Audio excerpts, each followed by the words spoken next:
दोस्तों ये power supply है एसआरपी की। देखिए ये कौन सी एसआरपी है, 600 वाट पावर सप्लाई है और इसमें सप्लाई कितने की 36, 12 और 380 है। और ये बीएसएम बीम करके, बीएसएम बेस्ड करके लिखा हुआ है, बीएसएम की पावर सप्लाई है। तो इसमें प्रॉब्लम क्या था, इसका एसएमपीएस की आईसी वगैरह फूट गई थी, बस्ट हो गई थी आईसी इसकी। उसके साथ में मॉसफेट वगैरह भी गया था। ये इसकी एसएमपीएस की आईसी है, ये बस्ट हो गई थी और ये मॉसफेट ख़राब था। यहाँ के रेजिस्टेंस भी ओपन थे, जो ड्राइव के लिए आते हैं 22 ओम्स था इसमें, एक 10 ओम्स का था और एक 471 था जो गेट से कनेक्टेड रहता है। ये सब मैंने डाला, आईसी डाली, आईसी इसमें 2269 यूज की हुई है, तो ये आईसी मैंने डाल दी इसमें। उसके बाद में प्रॉब्लम आ रहा था, सप्लाई नहीं आ रही थी आईसी पे। सप्लाई कहाँ से आई वो टेस्ट करना है। सप्लाई मैंने टेस्ट किया, देखिए हाई वैल्यू का रेजिस्टेंस लगे हैं सीरीज में, इसके थ्रू सप्लाई आती है। ये सप्लाई ड्रॉप हो रही थी। ये सप्लाई क्यों ड्रॉप हो रही थी मैंने चेक किया तो यहाँ एक ट्रांजिस्टर लगा था, ये देखिए यहाँ पे एक ट्रांजिस्टर लगा था और वो ट्रांजिस्टर भी शॉर्ट हो गया था। तो मैंने ट्रांजिस्टर निकाला तो ये सप्लाई आ गई, ये पावर सप्लाई चालू हो गई। लेकिन इसमें आवाज़ आ रही है, टिक टिक की आवाज़ आ रही है।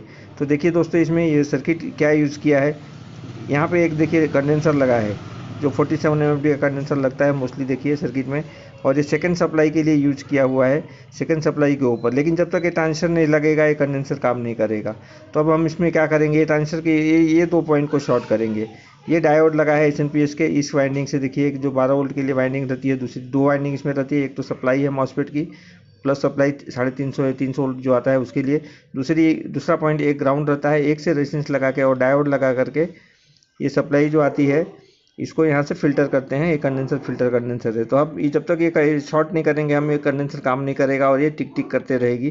तो हम इसको शॉर्ट करेंगे, उसके बाद 12 वोल्ट की सप्लाई आएगी, उसके बाद ही ये सर्किट काम करेगा प्रॉपर।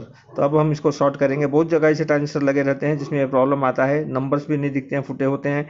तो अगर प्रोटेक्शन पर्पज रहता है तो हम उसको बाईपास करते हैं। अगर एम्पली वगैरह के लिए दूसरा कोई काम है तो हमको ट्रांजिस्टर इक्विवेलेंट ढूंढ के उसमें डालना ज़रूरी होता है। लेकिन इसमें ज़्यादा करके प्रोटेक्शन के लिए सर्किट में ट्रांजिस्टर आते हैं तो उसको हम बाईपास करते हैं, और उसको बाईपास करना ज़रूरी है। जब तक आप उसको कनेक्ट नहीं करेंगे तब तक आपका कभी कभी ड्राइव आगे नहीं जाता है, कभी सप्लाई आगे नहीं जाती है, या प्रॉपर सप्लाई काम नहीं करती है। तो इसको बराबर आपको चेक करना है अपने आपके सेंस से कि इसको क्या करें, कैसे जोड़ें। तो ज़्यादा करके मैंने देखा है कि तीसरा पॉइंट कुछ यूज में नहीं आता है, 2 ही पॉइंट हमें शॉर्ट करने रहते हैं सामने के। ये बहुत से सर्किट में मैंने देखा है। तो इसको मैं शॉर्ट करूँगा, उसके बाद इस सप्लाई को चेक करके देखूँगा, फिर वीडियो बना के आपको ज़रूर बताऊँगा इसके बारे में। धन्यवाद।